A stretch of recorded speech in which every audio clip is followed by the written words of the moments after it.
साला घुरे है यार ये बाख्रा त यहीँ उँधै ल्याउँदो रहेछ नि यार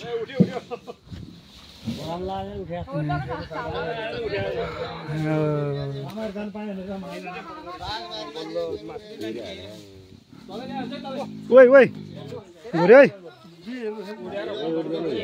त्यो काठले छोकै छैन अठ्याएर त्यही काठले त अठ्याएर नउठोस् भनेर राखेको नि अठ्याएर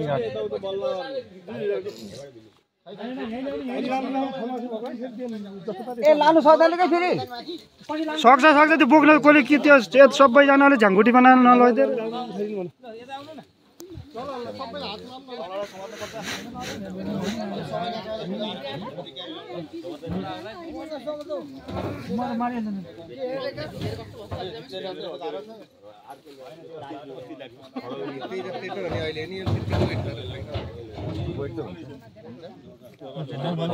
खाएर बस्यो भने चाहिँ कति 40 किलो हुन्छ यो हिँड्दाखेरि 20-25 किलो होला नि यो 25 किलो भन्दा कम छैन बस घुर्न सुरु गर्यो है मेरो भाँडो आएन र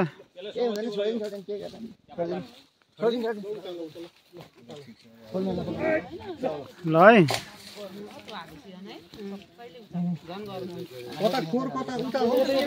कता मुख उठ्यो बाघ उठ्यो घाइते बाघ उठ्यो है घाइते बाघ उठ्यो है ए केही गर्दैन रहेछ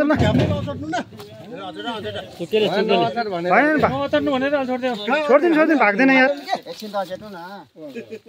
अहिले लास्टमा डर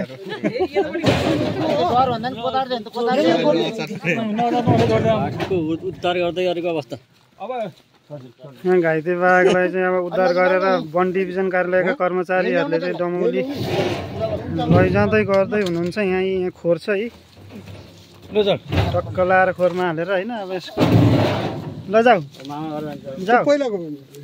जाऊ सोल्टी जाऊ। अब डोरी खोल्नु न डोरी होइन छिरिसकेपछि हो त एउटा नाम्लो त कसको मेला नाम्लो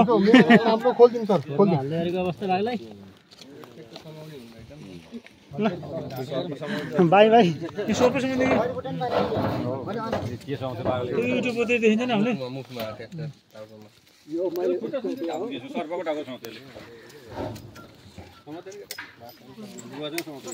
ल जा अब अर्कै संसारमा जाने भइस्।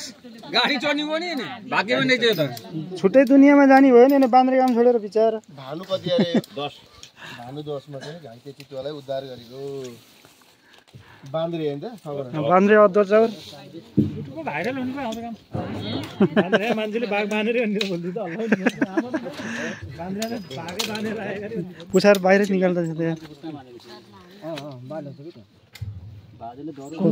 कत्रो हो कि पुछार त यार वहाँ टकिन यार ए बिहान दाम्लो लाएर बाँधेर जात्रा गरिरहेको थियो। अब ए बुढा डराउँदै नडराउने यार कसले हो ए यस्तो बुढो मान्छे यिनै हो नि बाघ बाँधेर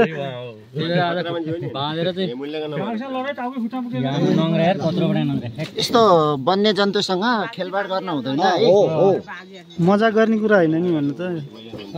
उचालिदिनु त अलि सर्किन्छ यता उचालिदिनु पर्दैन त्यो नगर्नु न उचालिदिनु उता जान्छ नि उचाल्नु न ए ढुवाङ्ग भयो त किरिया त ल पुछार हेलो म यहाँ बाइजारतिर आज चल भाइ त एउटा दुईटा कुरा पनि भन्नु है त बिचार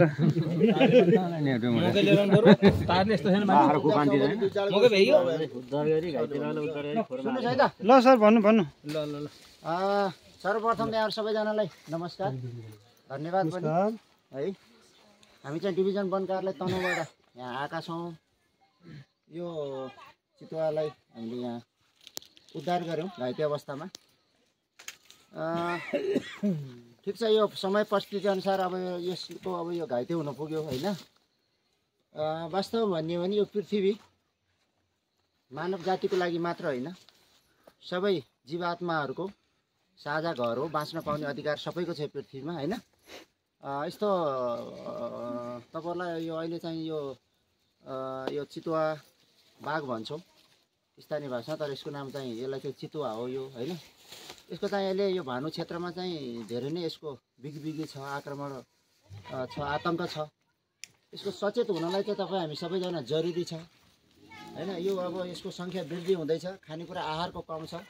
तपाईहरुले यो ठाउँमा सचेत हुनको लागि अर्को विशेष यो वन्यजन्तु अरू जन्तु हैन यसले खाने आहारको संरक्षण गर्न पनि जरुरी छ।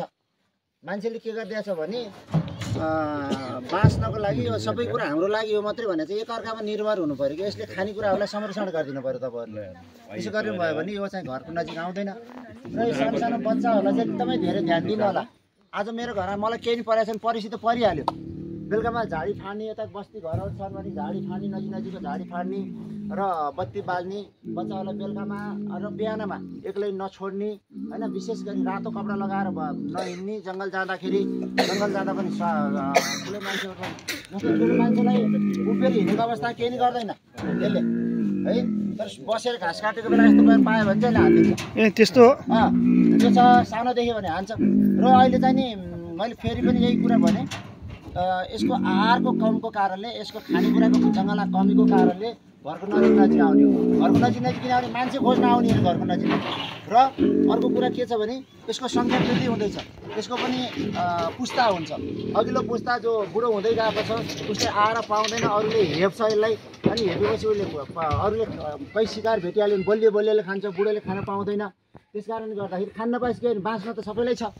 अनि के गर्छ, घरको नजिक आउँछ, कुखुराको खोजीमा, बाख्राको पाठोको खोजीमा घरको नजिक आउँछ। त्यही बेलामा बच्चाहरू झ्याप देख्यो भने चाहिँ यसले आक्रमण गर्ने लाने कारण त्यो हो।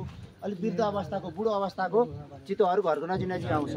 र यसको आहारा कहिले पनि मान्छे होइन, यो कुरा चाहिँ सबैले ध्यान दिनुहोस्। यसको आहारा मान्छे कहिले पनि होइन। यो अचानक पऱ्यो भने अब अप्ठ्यारो अवस्थामा मात्रै यसले चाहिँ मान्छेलाई आक्रमण गर्ने हो। यो कुरा सबैले बुझ्न जरुरी छ।